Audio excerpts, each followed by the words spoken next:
আমি আপনার প্রিয় মৃত্যুঞ্জয়। সামনে হচ্ছে পশ্চিমবঙ্গে হচ্ছে বার কাউন্সিল নির্বাচন, তা এআইএলইউ হচ্ছে প্রার্থী সোমনাথ মুখোপাধ্যায়, উনি হচ্ছেন প্রার্থী হয়েছেন এআইএলইউ। তা ওনার সমর্থনে আমি পেয়েছি একজন মানুষকে, একজন আইনজীবীকে। ওনার সঙ্গে আমি কথা বলে নেবো। আপনার নামটা? আমার নাম পঙ্কজ মণ্ডল, অ্যাডভোকেট। আচ্ছা, এই যে এআইএলইউ সোমনাথ মুখোপাধ্যায় যে প্রার্থী হয়েছে সামনে বার কাউন্সিল নির্বাচন পশ্চিমবঙ্গে, তা এটা নিয়ে কী বলবে ওনাদের সমর্থন করে? আমি এবং আমাদের এখানে আইনজীবীদের বক্তব্য, আমরা এখানে আলিপুর কোর্টে প্র্যাকটিস করি। আমাদের বক্তব্য হচ্ছে যে আসন্ন West Bengal bar council election 2026, এখানে যতজন প্রার্থী দাঁড়িয়েছে তার মধ্যে আমাদের সমর্থিত একজন প্রার্থী আছে, যার সিরিয়াল নাম্বার 64 সোমনাথ মুখোপাধ্যায়। তার সমর্থনে আমরা লাগাতার প্রচার করে যাচ্ছি। সোমনাথ মুখার্জিকে আমরা ব্যক্তিগতভাবেও জানি, আমরা বামপন্থী যে সংগঠন করি এআইএলইউ, সোমনাথ মুখার্জি এআইএলইউর প্রার্থী। তার সারা বছরের যে ধারাবাহিক কর্মকাণ্ড, তার সাথে আমরা সবসময় সামিল থাকি এবং যথেষ্ট উনি একজন যোগ্য প্রার্থী। আমরা আশাবাদী যে সোমনাথ মুখার্জি জিতবে এবং এই জেতার প্রশ্নে আমরা এখানে যারা আইনজীবীরা আছি তারা সকল আইনজীবীদের কাছে এই আবেদন নিয়ে পৌঁছাচ্ছি যাতে তারা ফার্স্ট প্রেফারেন্স ভোটটা এই সোমনাথ মুখার্জি সিরিয়াল নাম্বার 64 তাতে দেয়, 64 সিরিয়াল নাম্বারে যাতে দেয় ফার্স্ট প্রেফারেন্স। এই আবেদন নিয়ে আমরা লহিয়ার টু লহিয়ার যাচ্ছি। শুধু আলিপুর নয়, দক্ষিণ 24 পরগনা জেলার একমাত্র প্রার্থী সোমনাথ মুখার্জি বলে কেবলমাত্র এই কেন্দ্রস্থল আলিপুর তা নয়, আমরা বারুইপুরে গেছি, ডায়মন্ড হারবারে গেছি, কাকদ্বীপ কোর্টে গেছি, শিয়ালদা কোর্টে গেছি, হাইকোর্টে গেছি, আমরা হাওড়া কোর্টে গেছি, আমরা সিটি সিভিল কোর্টে গেছি। শুধু তাই নয়, লেবার ট্রাইব্যুনাল এবং আরও যে সমস্ত ট্রাইব্যুনাল কোর্টগুলো আছে, সেখানে কনজিউমার কোর্ট আছে, যেটা এই নিউ মার্কেটের ওখানে আছে, এমনকি এখানেও আছে।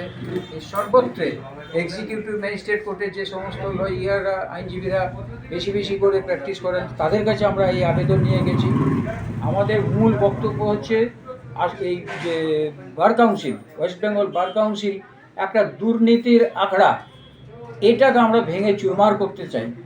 এর প্রচুর নিদর্শন আছে, যেটা আমাদের চোখে বাড়ি পড়ার মতো করকর করে লাগে। সেটা হচ্ছে ওই করোনা পিরিয়ডে 2020 সাল 21 সাল এই পিরিয়ডে আমরা আইনজীবীরা টের পেয়েছি, বুঝতে পেরেছি যে আমরা কতটা অসহায় অবস্থায় কাটিয়েছি।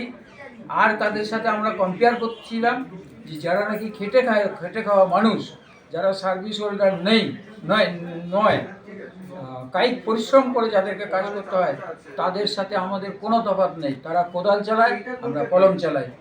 আমরা পেশায় আইনজীবী হতে পারি, কিন্তু আমাদের ওই সময় যে দুরবস্থা ছিল, তখন এই ওয়েস্ট বেঙ্গল বার কাউন্সিল থেকে আমরা কোনো রকম সহযোগিতা পাইনি, উল্টে অসহযোগিতা পেয়েছি।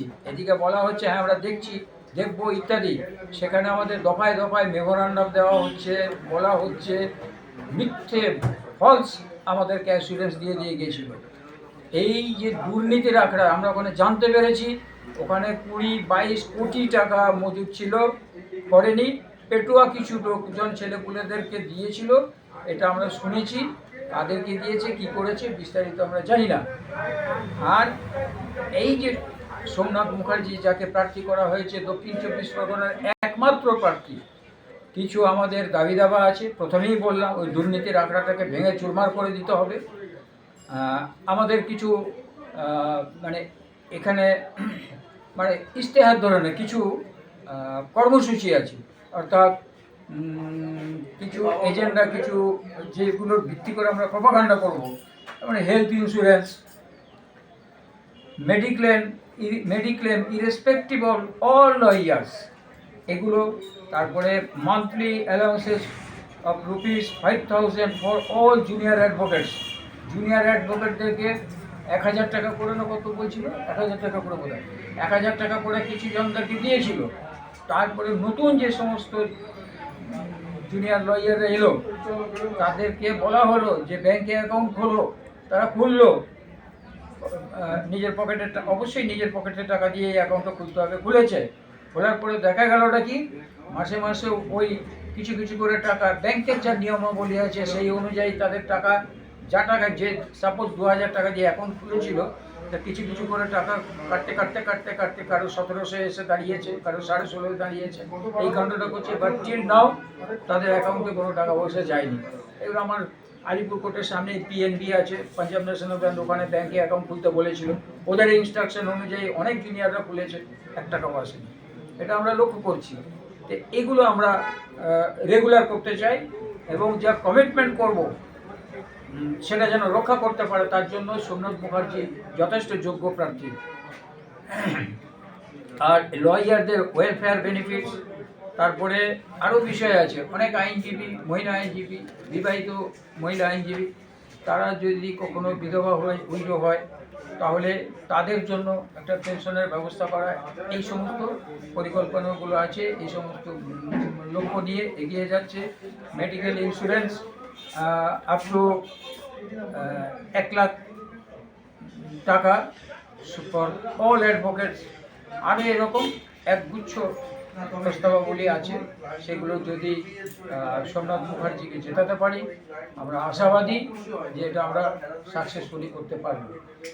আর যে কটা কোর্টের কথা বললাম তার বাইরে এখানে ব্যারাকপুর কোর্ট, বারাসত কোর্ট, উত্তর 24 পরগনায় যতগুলি কোর্ট আছে, Bongaon court, Barasat court, Barrackpore court, Salt Lake এবং ওইদিকে কল্যাণী, কৃষ্ণনগর, রানাঘাট, মুর্শিদাবাদ, মালদা, এদিকে হুগলি জেলার এই চুঁচুড়া, আরামবাগ, মেদিনীপুর, পশ্চিম মেদিনীপুরে যে কোর্টগুলো আছে, পূর্ব মেদিনীপুর, বর্ধমান, এইগুলো কভার আপ করা হয়েছে।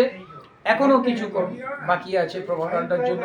নর্থ বেঙ্গল বাকি আছে, আমরা উত্তরবঙ্গেও যাব, আমরা পশ্চিমের দিকেও যাব, এই বাঁকুড়া, পুরুলিয়া, এইসব জায়গাগুলোতেও যাব।